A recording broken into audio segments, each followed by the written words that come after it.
Well,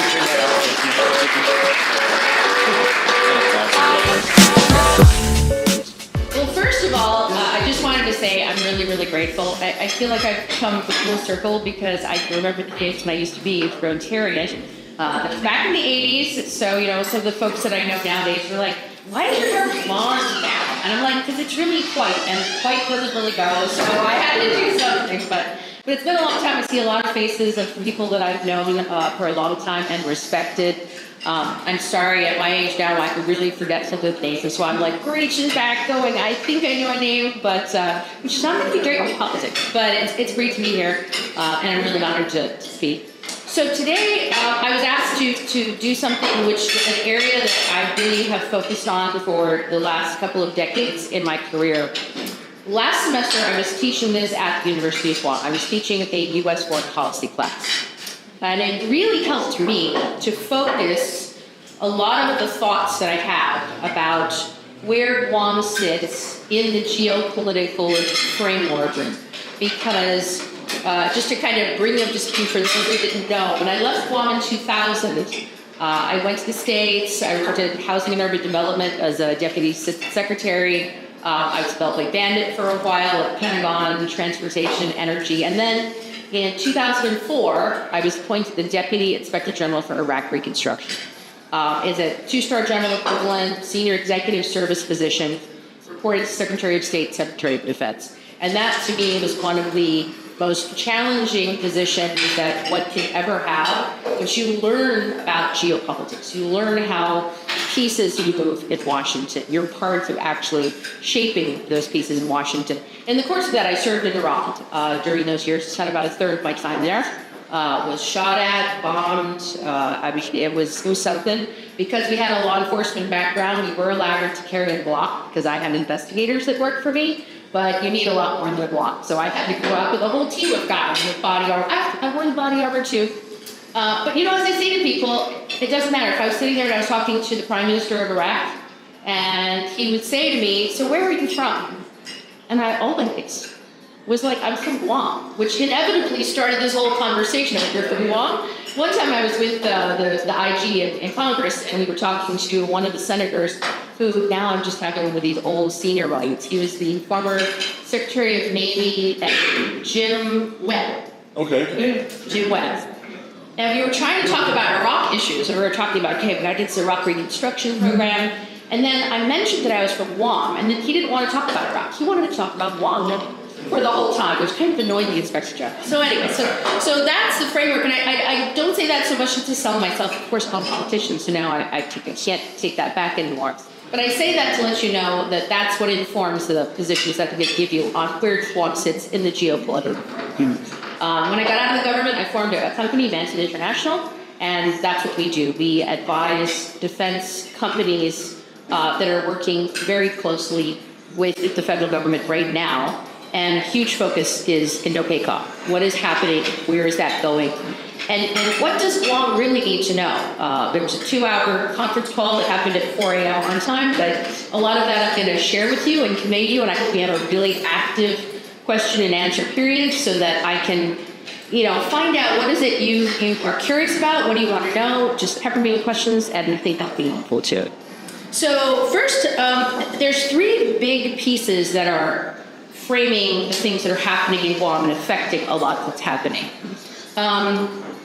The first one, global supply chains. So in addition to the fact that we have the typical Jones Act issues and we have, distance issues, there are 2 major global supply chain issues that are affecting us right now. So if you're wondering why Payless is having a hard time, or you ordered something from Amazon, they said it was coming in a week, it's been 2 months. That's because there's 2 things simultaneously happening in the world. So if you look at the whole world, and I wish that you guys had PowerPoint, because I used to have some really cool graphics that would just, but if you look at the world, there are very defined key routes, and there's not that many of them, that bring all of the goods in the world from one point to the other. And now almost everything has a component or a part that's made in another part of the world. And so right now you have not 1, but 2 choke points. You probably know that most of the goods that come from Europe going this way, and I'm getting a yes here from Matt because he knows some of this stuff, so he could probably tell you. But the Red Sea is one significant choke point. And then the other one is Panama Canal. There's a major drought, and that has reduced the amount of ships that can go through. I believe it's starting to ease up a little bit now, but these things are affecting, it doesn't directly affect one, but we also need to sort of keep that in mind, because then we have to look at that. And what that also brings into the Indo-PACOM region is sort of the importance of the Pacific, the Straits of Malacca, where these goods and services go. They go through these waters. And the fact that the majority of goods in the world that move around at some point move through the Indo-Pacific, forget about the competition with China. That is a key issue that is making Guam incredibly important. Second thing to keep in mind, why are we defending Taiwan, right? It's like, okay, it's a political issue. No. 90% of the specialized chips that make most of our defense weaponry, that make refrigerators smart, that make American cars work, are made at one foundry in Taiwan that it's going to be almost impossible to replicate in the United States. I mean, you have to wear special equipment. You can't have a spare fiber on the gown that you put on when you go in to work on these things, because they're so incredibly small. And between all the regulations we have, the cost of hiring people, the training, the billions of dollars it takes, it's really something. So exactly, unions, all of that. So when you're looking at why is the United States in this competition with China, what is the big competition? There's so many things going on behind the scenes, right? If something happens that China gets incorporated and China decides it's going to incorporate Taiwan, it's going to cripple our actual defense industry, which, by the way, we are not number one in defense anymore in the world. I mean, people don't really track this either. China has a bigger Navy than us. They've always had a bigger Army than us. In 1 year, they will have a bigger Air Force than us. They are doing better when it comes to space. And a lot of people have this notion that, but we're ahead on tech.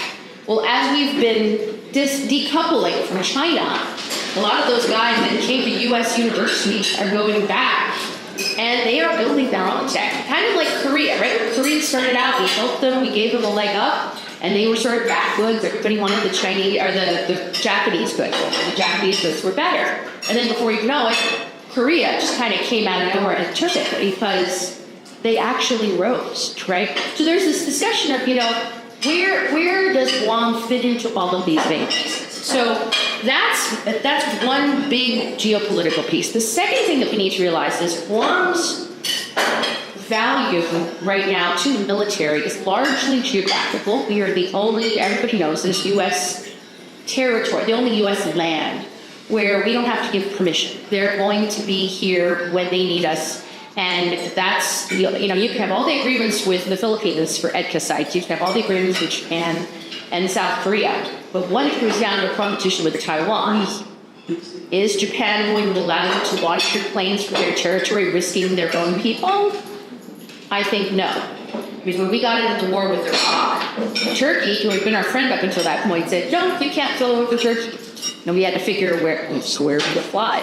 Philippines may love us now, but if we get into a competition with China that turns lethal, the Philippines is not going to sacrifice themselves to let us use their land. The only place that's going to be able to host that and round that and study that is Guam. So a lot of that thinking is military. Some of it is economic, right? It's the flow of goods. It is the importance of technology. It is the availability of rare earth minerals that are sort of the future. It is the movement of fuels that make everything go.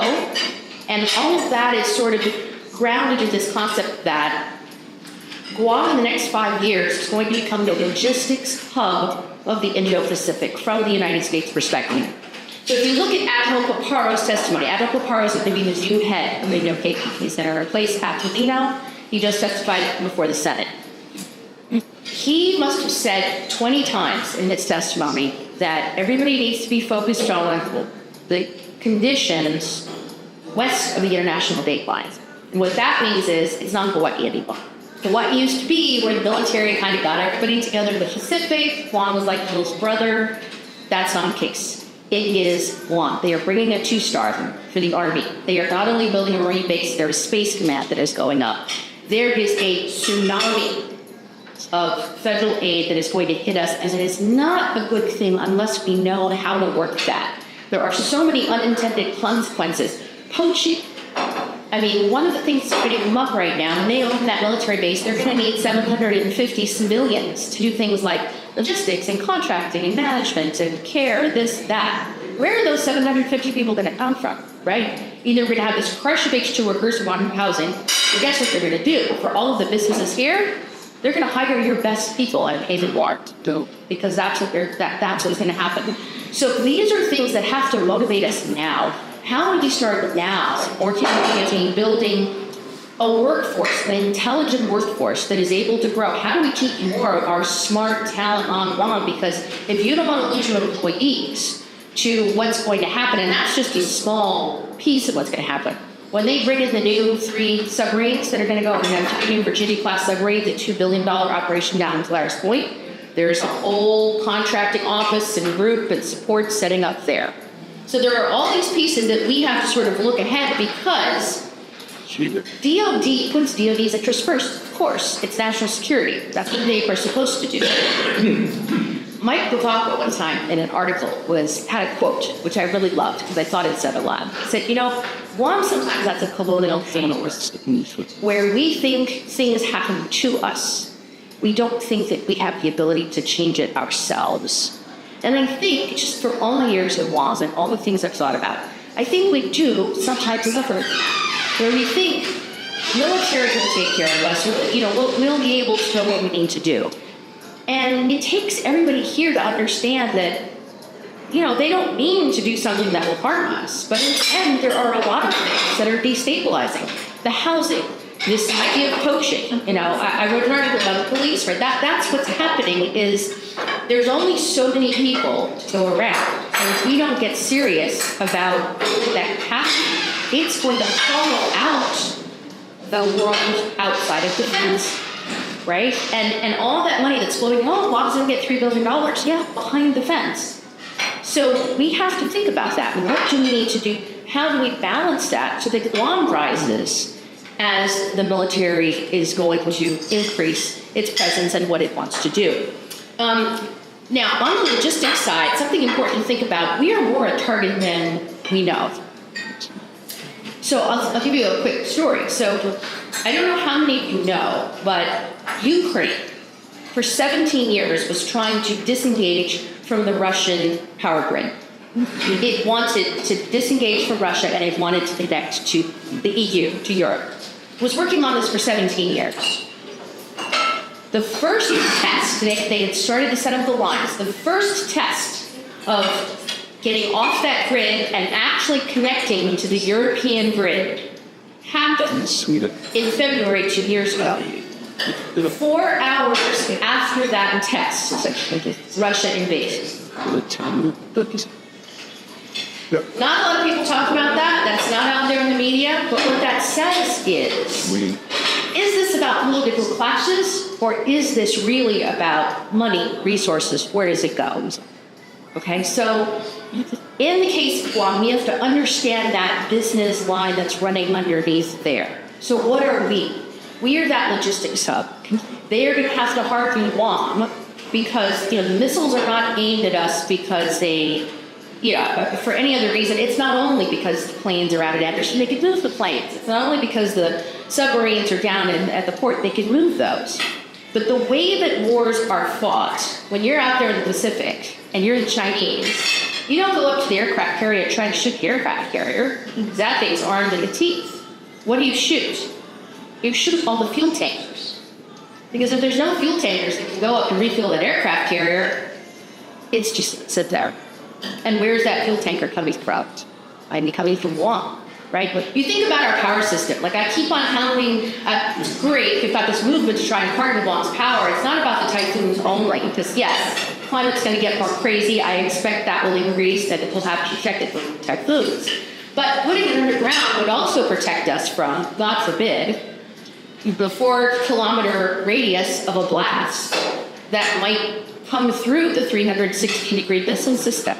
Unfortunately, it's the way I think. I know it sounds crazy, but I was in places where you know how far the blast goes and what you need to do to protect what you think about it. I heard this yesterday, and it's actually kind of concerning because the way it was said, and this was some folks from DOD that were on this call, they said the power system is created to work for the population of Guam, but the military is completely integrated into the power system.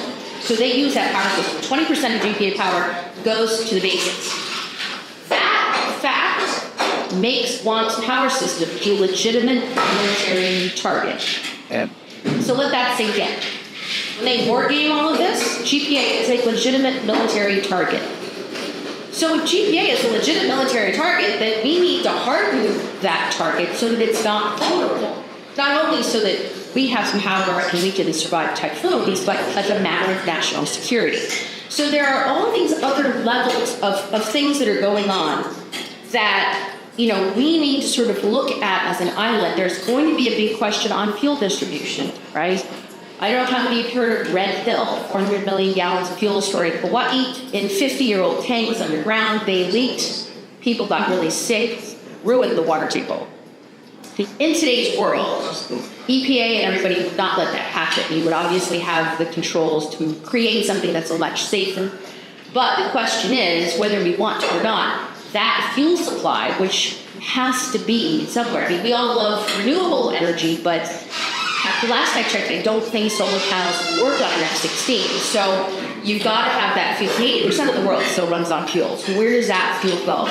Is Guam prepared to be that fuel hub that then disperses to, if you can't put it too far away, you're going to get it. So is Guam going to become that? We don't have enough capability at the moment. Who's going to build that? How are we going to figure those pieces out? That's a big issue.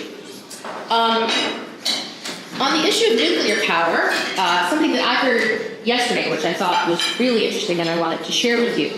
So a couple of, I pick up pieces and I try to put them together and try and figure out where's the military going. So the military on Guam is right now actively talking about creating microgrids with the bases, both with the Air Force Base, the Navy base, and some other places, so that they can have the ability to connect different types of power to it, solar, the generators, and to flow it in different directions. So it's not just created at Cabris and send them north, or created it with Kudu, and it kind of goes. So they want to create microgrids so you can move it around. And then you all probably heard about that group of scientists that came out that was looking at nuclear reactors. The interesting thing about nuclear reactors is the technology is a lot more advanced than people actually talk about. They have created portable, relatively affordable nuclear power components that take the uranium, put them in a shell that is basic. It makes it safe. You can actually almost hold it in your hand, and it will last for hundreds of years, be safe, and there's a safe way to handle it. They've been working on this for decades, right? I mean, the cost of solar panels came down 80% in the last 3 years. Technology is doing incredible things. So when we're looking at the future where you can create a 200 megawatt power plant that is using a small amount of nuclear material that can be, and nobody in the States is letting this happen until it passes all the wickets. They have to be absolutely sure everyone's thought, no 3 Mile Island is here, right? It has to be safe and effective.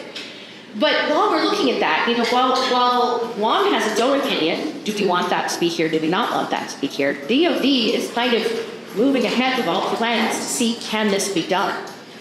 And we need to keep in mind that in 7 to 10 years is the estimate, there is going to be a significant amount of these small, relatively affordable to build. So right now they're saying one of those 200 megawatt plants, if you build them to scale, they kind of get the numbers, they can get it down to about $500 billion. And the interesting thing about that is that's a one-time cost, and then you don't have to have fuel. You're not talking about fuel surcharge or when there's a war in the Middle East, your power, but I mean, it's done. The fuel is in there, it lasts for a lifetime.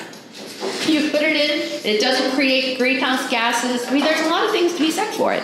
And I hear sometimes people saying, well, we don't want nuclear power as long as if anything ever happens, which doesn't factor in the reality of how many nuclear class submarines do we have parked right now at the port?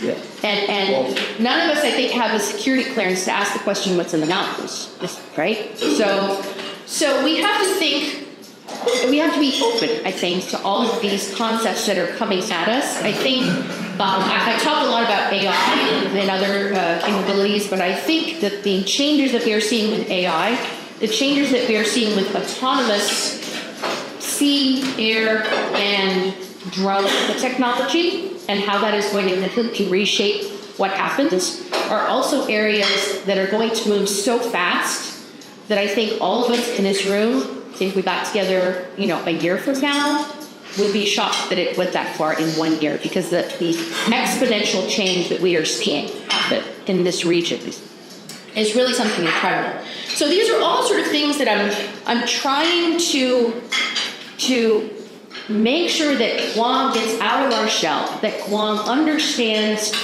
more what these pieces are for two reasons. One, so we can prepare ourselves. When the military is talking about the 360-degree missile defense, that's great.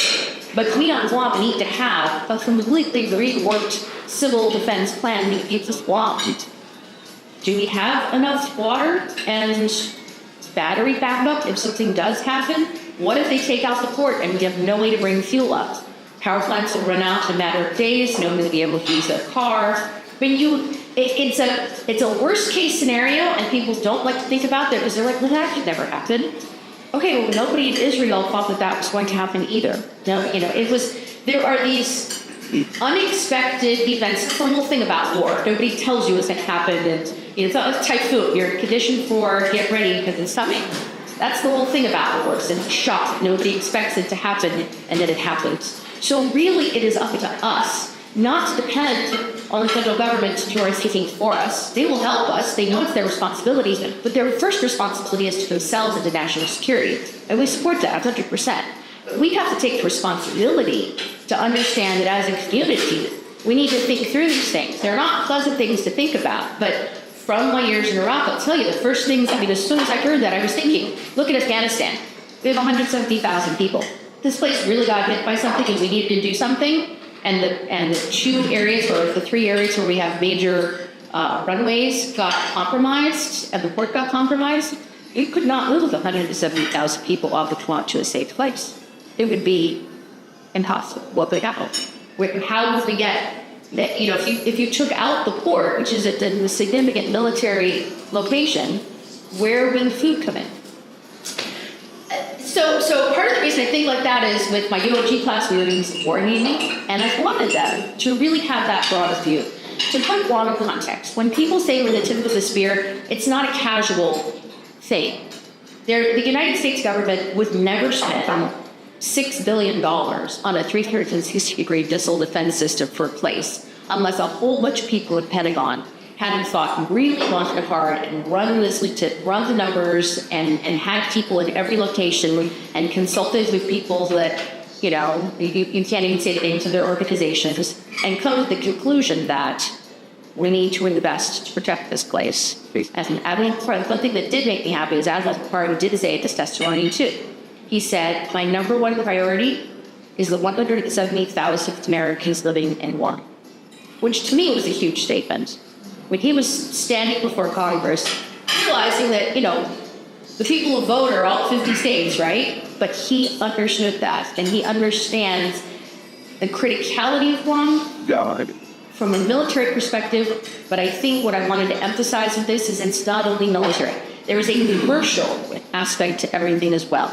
It's the goods and services, it's the telecom, it is the essence of securing ship making and all the raw materials that need to go into that in order to keep the world functioning and succeeding and growing, keep the AI development moving. Is you've got to also make sure that access to all of these markets, all of these countries, all of these resources continues to happen. So that's a couple of thoughts. I think two last parting thoughts that businesses here need to sort of keep in mind. The cyber world and computer safety is going to also exponentially get more dangerous for us. we've escaped the bullet.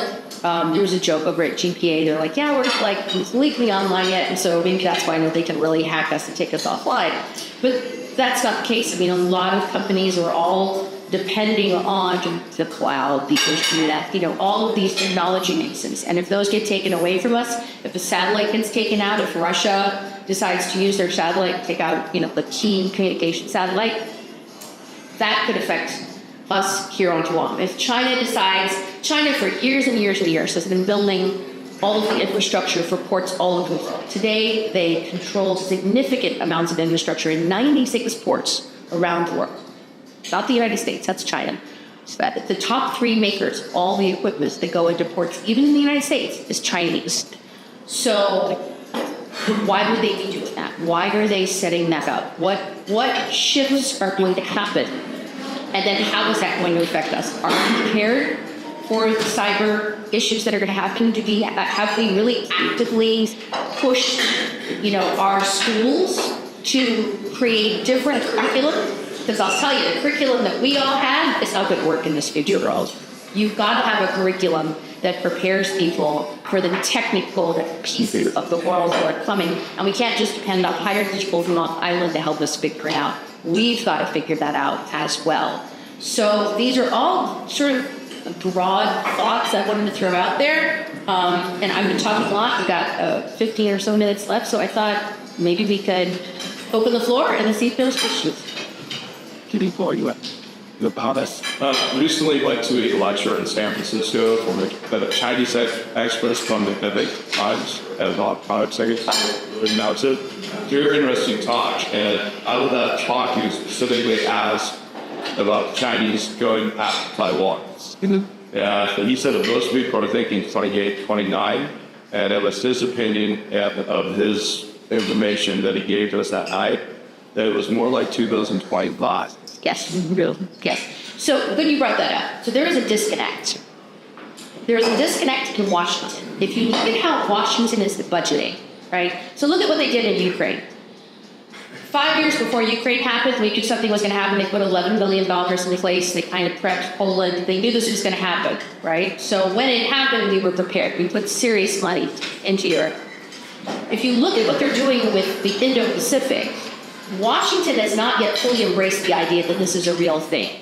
So Washington has the Pacific Deterrence Initiative. They put about 1/5 of that in there. They kind of, you know how they are in DOD when they move money around and just put it in another bucket and then they call it new money. It's not really new money. So there's not a lot of new money yet, which signals that Washington still isn't sure. Washington thinks, oh, China, they're not going to do something that forward. Maybe, it's a gamble, right? We don't think they're going to. So that's that one. If you talk to anyone who is currently working in the Indo-Pacific region, either for State Department or the Department of Defense, at 2025 to 2027, they are prepared for war. And they're frustrated because they see the political apparatus that's in Washington, D.C., still looking at the diplomatic sides of it, saying, no, we're calculating it's not going to happen. And they don't have that luxury. Plus, they have a lot of different inputs they look at because they are on the ground.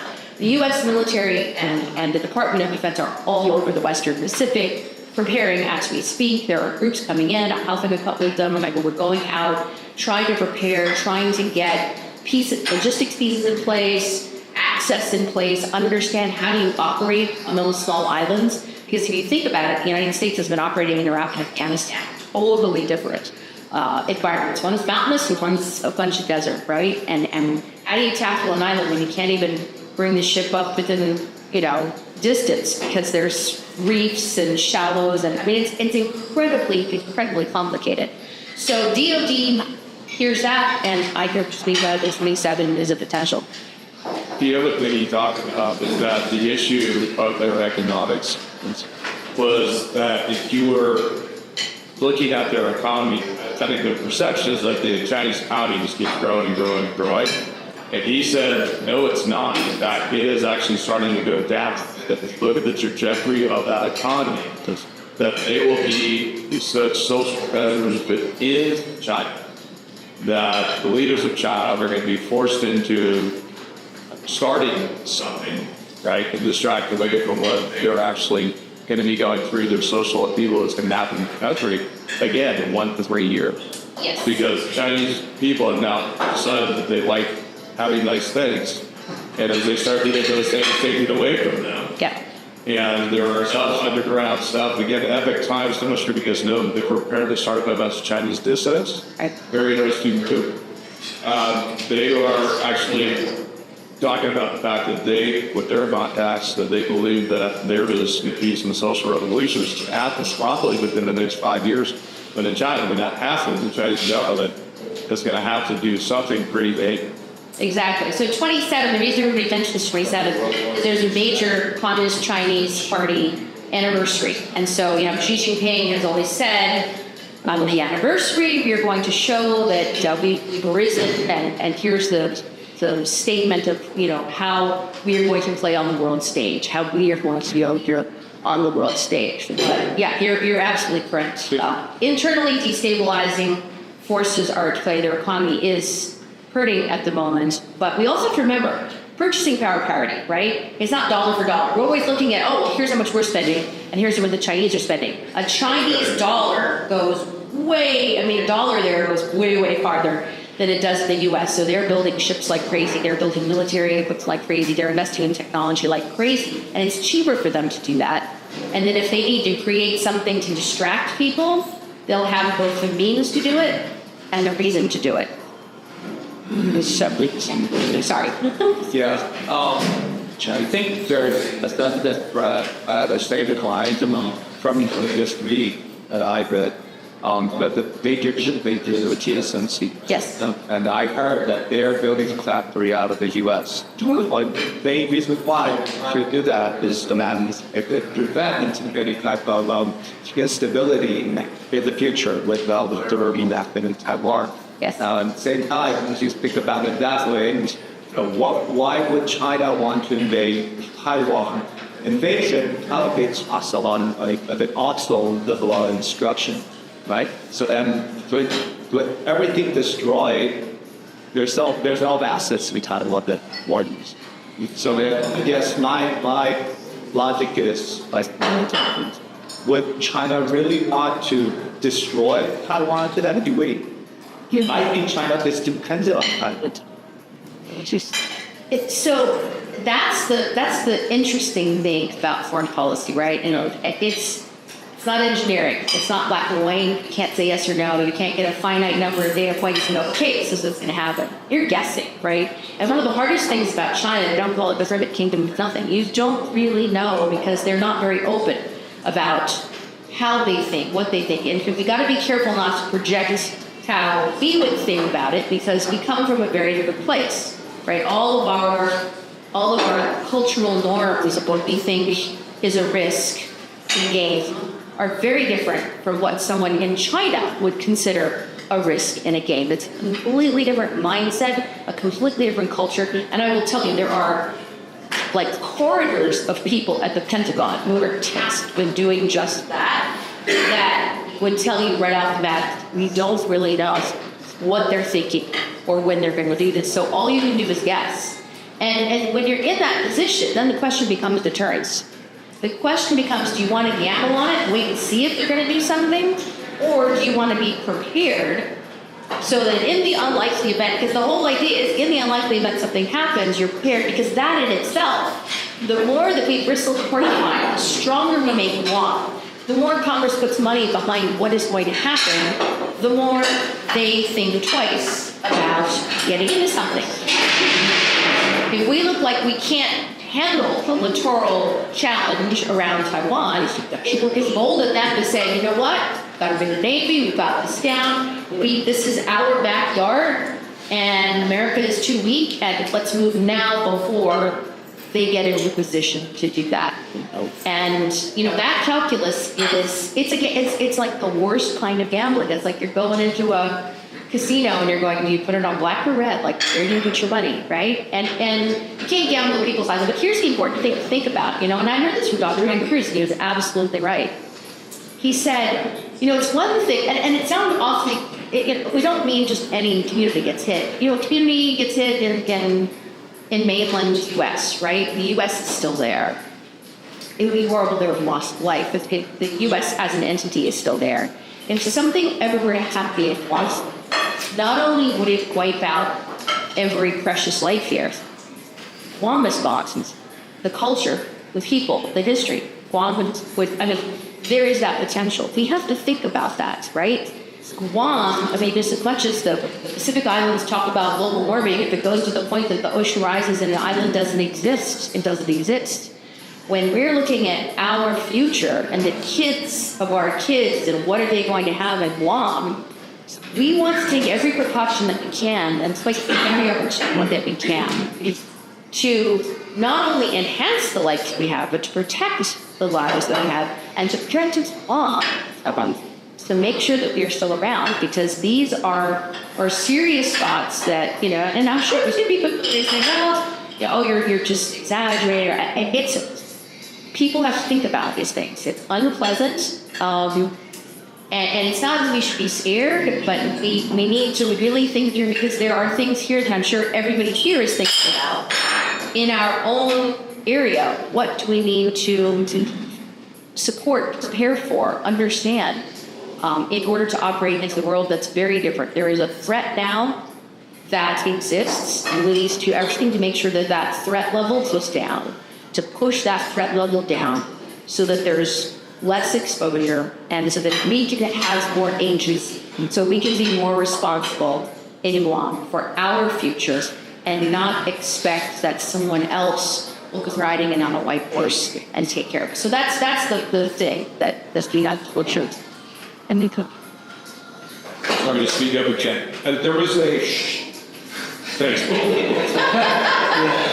There was a room. I've been on my own. Just got back on the weekend. The Sunday said that there were Chinese naval ships in Guam last week. Is that true? Happened several times, yeah. So they've been buzzing us as close as 500 feet and closer than that. And they have been routinely testing and sending ships out. And if you think about it purely from the U.S. perspective, it's concerning, because they're testing, they're seeing how far can they put their forces, what can they see. It was kind of like when they sent the balloon over, California or wherever, the northern United States. You have to see that they're testing. But at the same time, going to your point, this is their backyard, the Pacific. They haven't attacked anybody that we know of in the recent past in this part of the world. They have their challenges with India and a couple other places, some territorial challenges. But here, it's all been mostly peaceful. It is the Pacific, after all, right? So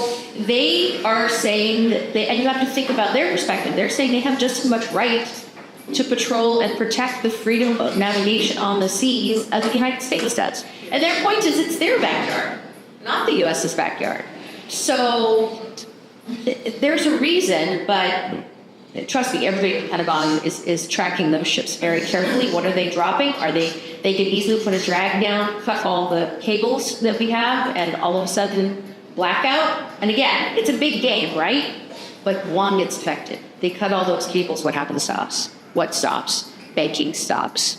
The connections for healthcare stops. All sorts of things. You just think it through, right? Second order, third order, what eventually happens. So there are all these scientific vessels that China has, and those scientific vessels are moving around, they're checking what's going, and are they truly doing that, or are they mapping the seafloor to understand where everything is? And nowadays we're talking about sea drones, they're talking about putting canisters on the ocean bed and being able to, at a push of a button, deploy underground drones that would then come up and be able to do all sorts of different things. So, the ownership of the seabed is another area where Guam has to investigate really carefully, because there's several things happening in the ocean. You don't see what's underneath there, but there are massive amounts of rare earth metals that are needed for the next generation, for computing, for affordable energy, energy efficient devices. There's climate research. There's the cables that are going down there. That is mine drilling and mining underwater. All of these things are happening. So there's a commercial aspect. It's trying to get the advantage commercially. so that it knows what's down there? Is it trying to get the advantage militarily to prepare for what's going to happen? Or is it just trying to a show of force and let us know that they're there? And the mixture. Thank you.